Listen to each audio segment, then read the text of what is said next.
네. 여러분 한 주간 평안히 잘 지내셨나요? 예. 대답 감사합니다. 여기서 평안히 잘 지낸 분도 있고 잘 지내지 못한 분도 있을 것 같은데요.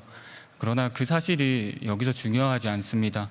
여기서 중요한 사실은 하나님께서 지금 우리를 이 자리에 부르셨다는 겁니다. 예배의 자리로 부르셨다는 겁니다.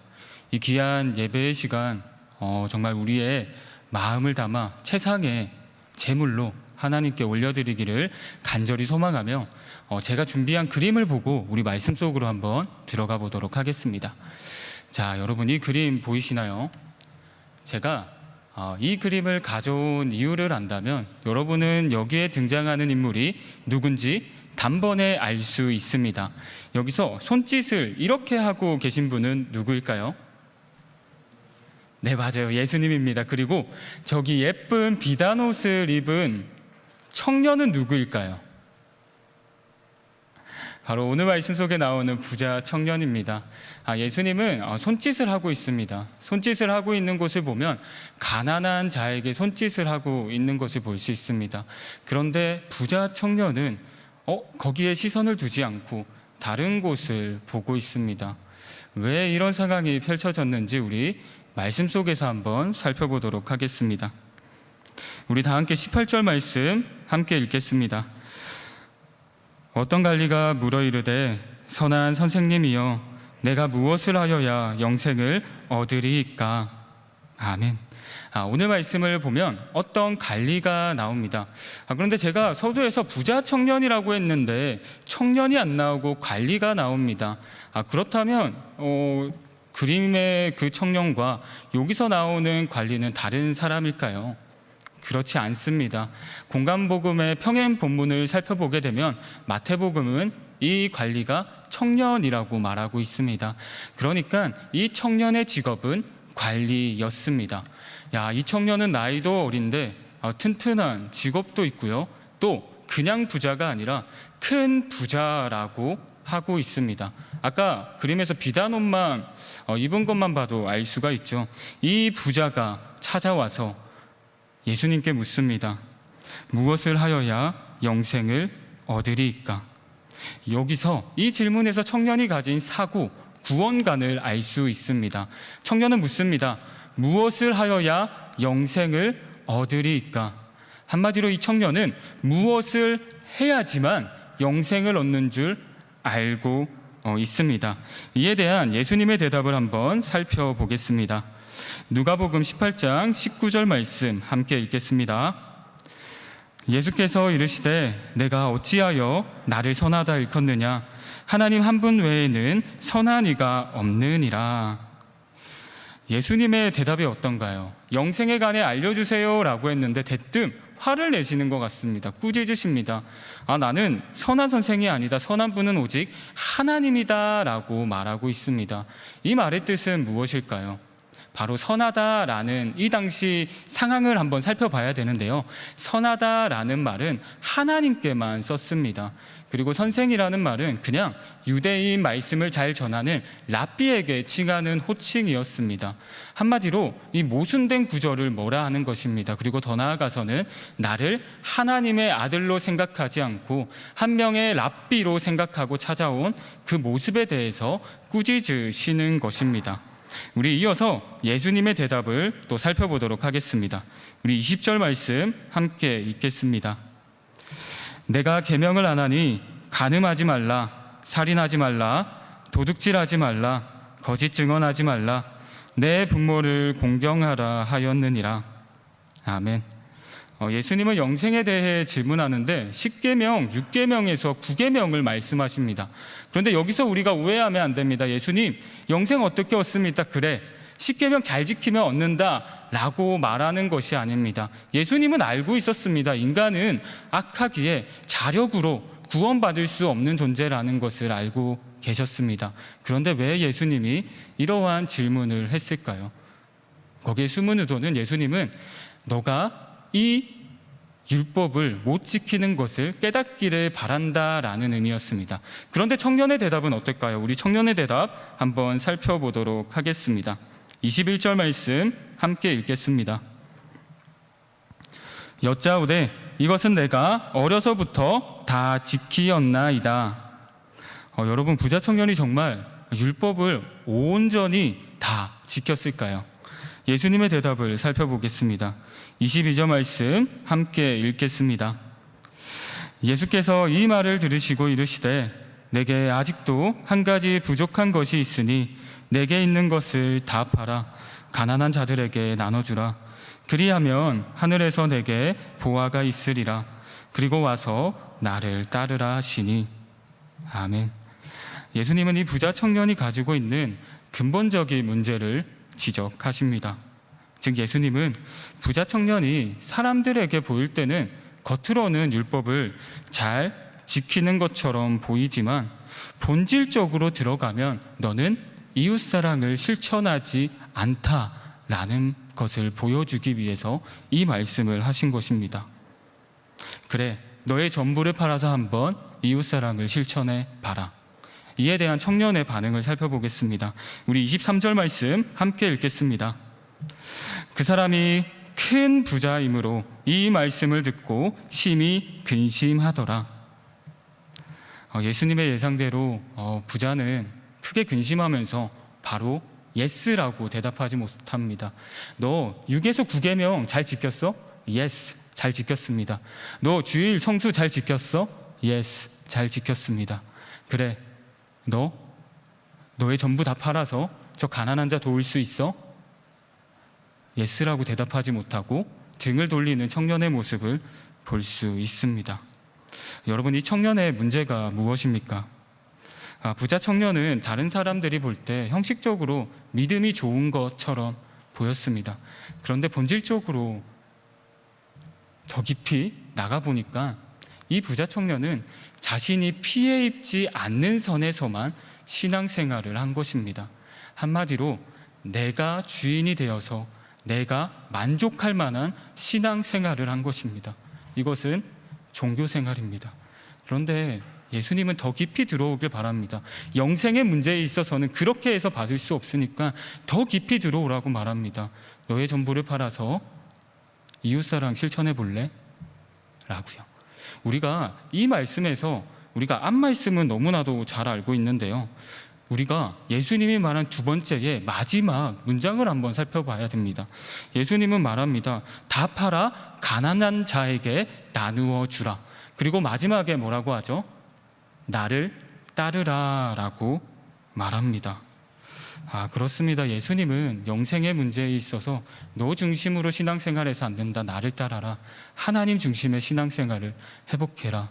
그럴 때 영생이 너에게 주어진다라는 말씀입니다.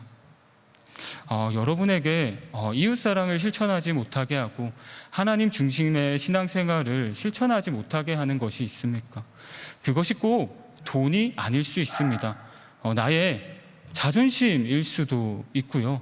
정말 내가 사랑하는 여자친구 또 남자친구일 수도 있습니다. 그리고 아내와 남편일 수도 있습니다. 그리고 더 나아가서는 나의 안정된 미래일 수 있습니다. 하나님, 아무리 영생이 좋더라도 내 안정된 미래에 건들면 나 순종할 수 없습니다 라고 말하고 있지는 않습니까? 그런데 예수님은 분명히 말합니다. 나를 따르라. 이에 대한 우리 제자들의 반응을 한번 살펴보겠습니다. 우리 다 함께 26절 말씀 읽겠습니다. 듣는 자들이 이르되 그런즉 누가 구원을 얻을 수 있나이까? 여기서 나오는 듣는 자는 제자들입니다. 제자들은 깜짝 놀라 묻고 있습니다. 왜 제자들이 깜짝 놀랐을까요? 이때 당시 상황에서 부자는 하나님을 잘 믿는 사람이었습니다. 그러니까 부자는 하나님께서 축복해 주셔서 부자가 되었다는 것입니다. 그런데 예수님께서 아니 부자가 천국에 들어가지 못한다니까 제자들도 깜짝 놀란 것입니다. 그래서 묻고 있습니다. 그래서 예수님, 누가 구원을 얻을 수 있습니까? 이에 대한 예수님의 대답을 한번 살펴보겠습니다. 우리 27절 말씀 함께 읽겠습니다. 이르시되 부르 사람이 할 수 없는 것을 하나님은 하실 수 있느니라. 아멘. 즉 하나님의 나라는 부자 청년이 접근했던 인간의 노력으로 가질 수 없다는 것입니다.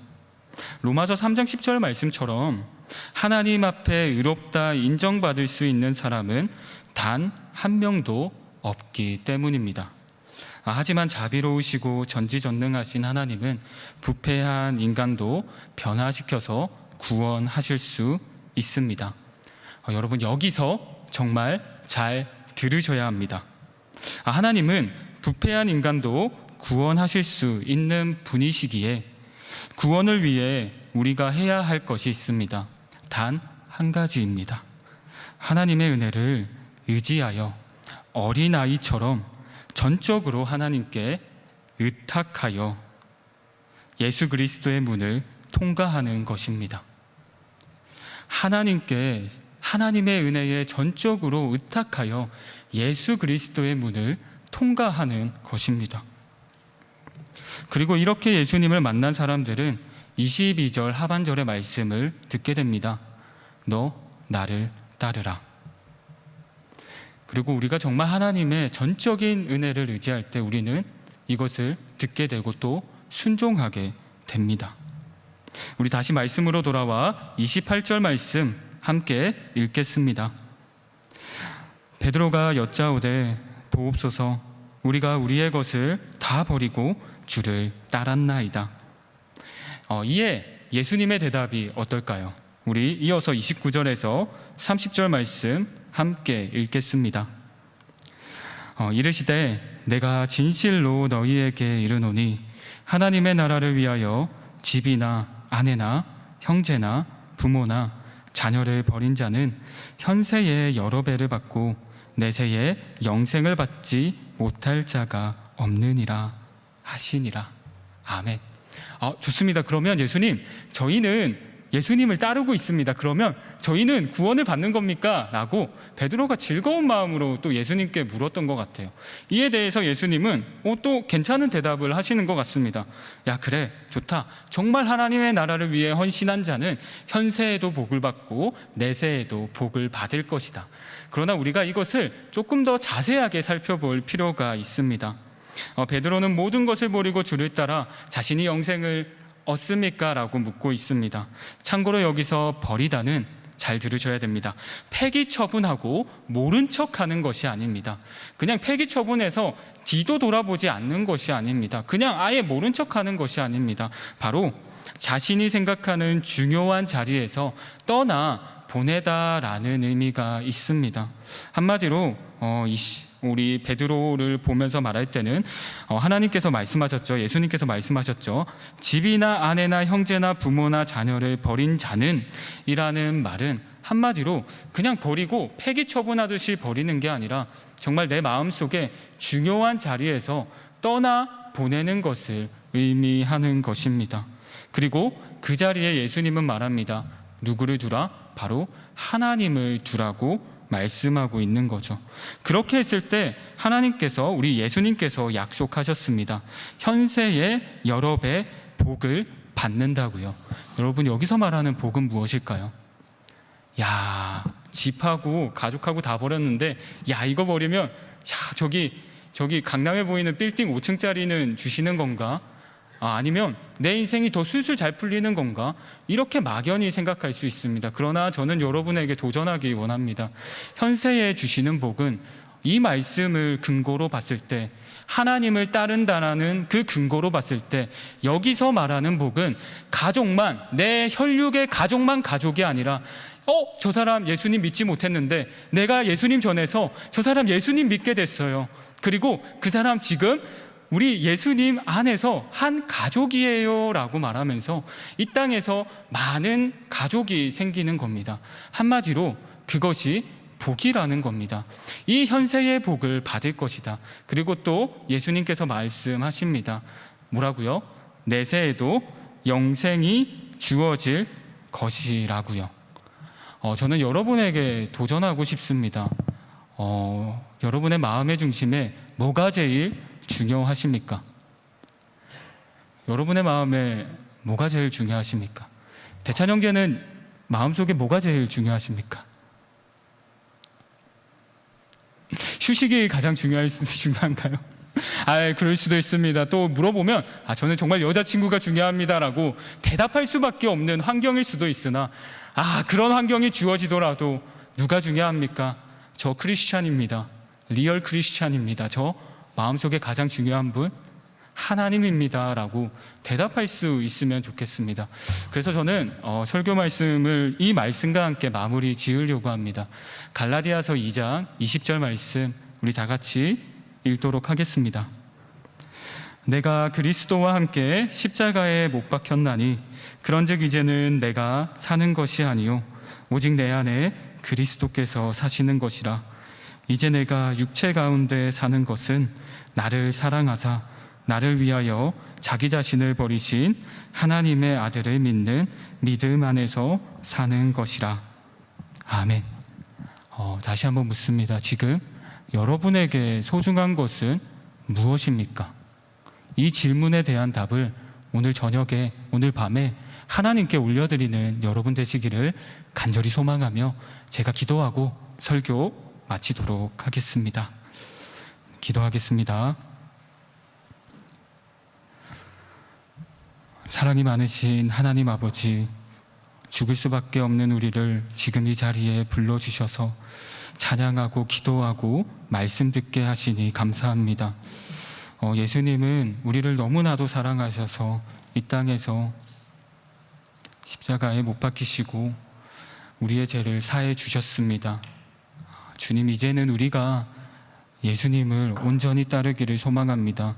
내가 좋아하는 것 여러 가지 많지만, 내가 이루고 싶은 것 여러 가지 많지만 그 중심에 하나님을 두겠습니다. 그리고 현세에 복을 받기를 간절히 소망합니다. 예수님을 모르는 사람들에게 복음을 전하고 그 복음을 전한 자들과 함께 예수 안에서 한 가족이 되는 복을 받기를 간절히 소망합니다. 주님, 우리 신일교회 청년부가 그런 청년부 될 수 있도록 주님 도와주시옵소서. 그리고 부족하지만 진짜 크리스천으로 살아가기를 다짐하고 나아가는 우리 되기를 간절히 소망하며 살아계신 우리 주 예수님의 이름으로 기도드립니다. 아멘.